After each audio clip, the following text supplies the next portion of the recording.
Hey everybody, so this is a good one. This actually made me laugh and smile, and I love Star Wars. So first of all, you have no idea how big I used to be into Star Wars. When I was a kid, geekdom was not accepted. I lived through the 90s in most of my schooling, and high school was like 2000 to 2003.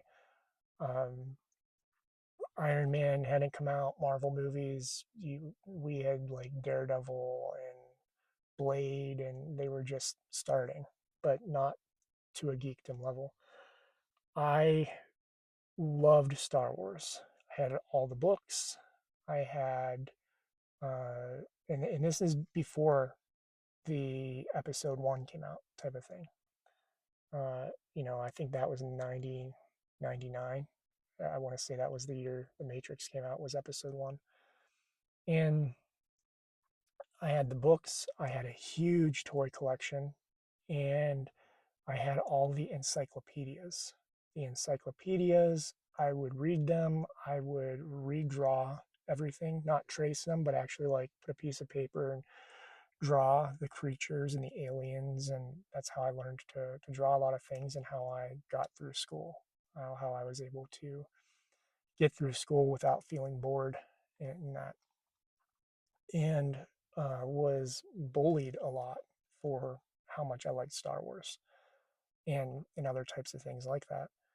And I just, it's one of those things I can't believe we're in a space now where things that I loved as a kid, Star Wars, X Men, the Marvel stuff, fantasy. I was, Lord of the Rings, Terry Brooks, different fantasy genres. The things I loved back then, you they were not accepted. They were not seen, I guess. And then nowadays we've got Star Wars universe, theme parks, all kinds of media and shows coming out, and all this stuff. Uh, and I feel it's because we really did pave the way by sticking to the fact that we loved what we loved, even when society pushed back.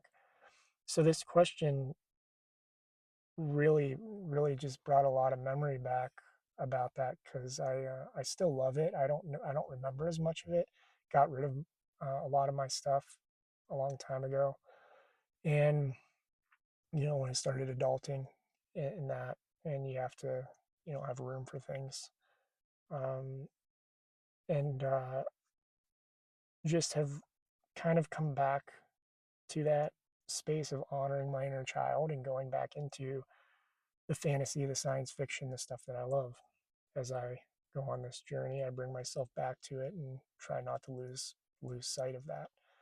So it's a long-winded introduction to the question, which was, are there beings that look like Grogu or Yoda from Star Wars that actually exist? Uh, yes, there are. Now, are they those beings? No, not necessarily. I would say that some of them are fairy beings. I've seen a lot of fairies that look like them. I had a being in my car the other night that looked like a cross between a gremlin and Dobby from Harry Potter. And you could, in some aspects, say that like resemble those types of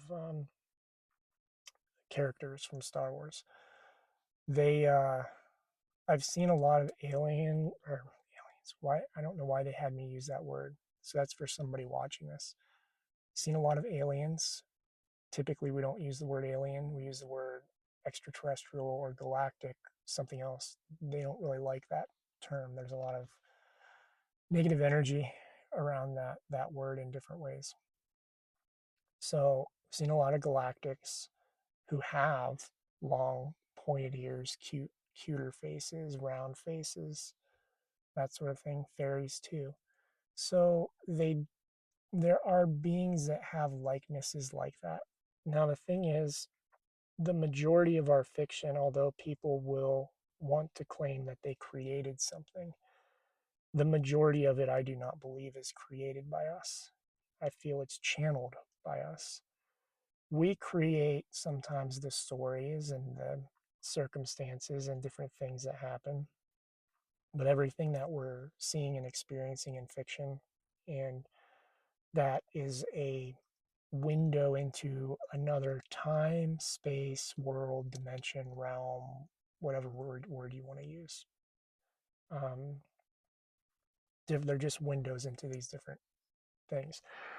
Now, I say that because as a fantasy writer, when I wrote my stories, I wanted them to go a certain way. The characters took over and told me how it went. It was like I was watching a movie, watching them play it out. And every time they would do the same thing, it didn't change. It was like I was looking in a window to another world to see these characters do this thing. And then we, create their likenesses, visual effects, all of that. And really, what we're doing is we're just, as creatives, channeling what we know, what we've seen, what we've experienced, whether it's a past life experience, a current experience we don't remember, or even some people like myself and Brian Froud who draw based on what we do experience and see. These are so the things you see in Star Wars, I mean, Chewbacca is a perfect example. It's just a version of Sasquatch. There are uh, lightsabers, which there were wars, there were actual Star Wars between races of beings, empires, rebellions, all of that. That stuff existed. The lightsabers existed. They still do. They call them light swords. Um, Light swords, energy swords, are typically the words they use with me, which is interesting because as big of a Star Wars fan as I am, every time I see them, I'm like, oh, lightsaber. And they're like, no, we call that a light sword. Um, they have different words depending on who they are, but I've never heard anybody call it a lightsaber. Um, but stuff like that existed, or exists, I should say, because it does.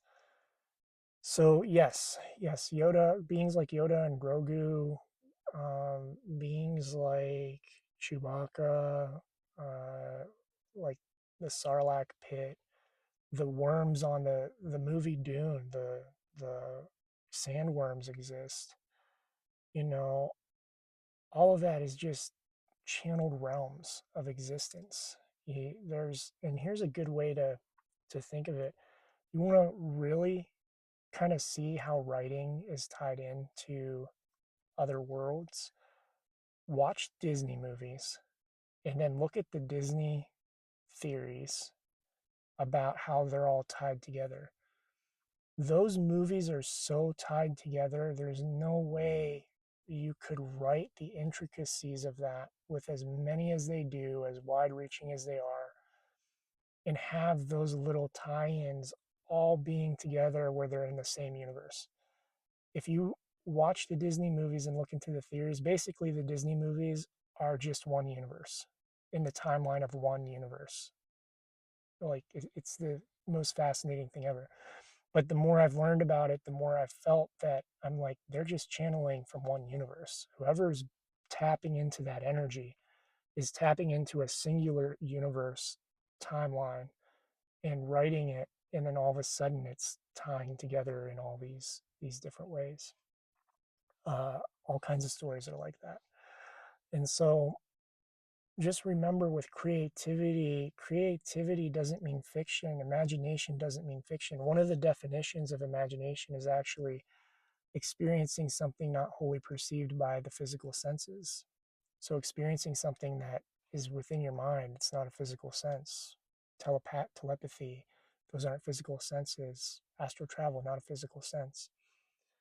And so imagination does not mean false, does not mean fiction. It just means that we don't always understand as creatives. If you're not an awake creative, you may not understand where that muse comes from, where that energy comes from, where that thought or idea comes from. It comes from somewhere, and it comes from reality.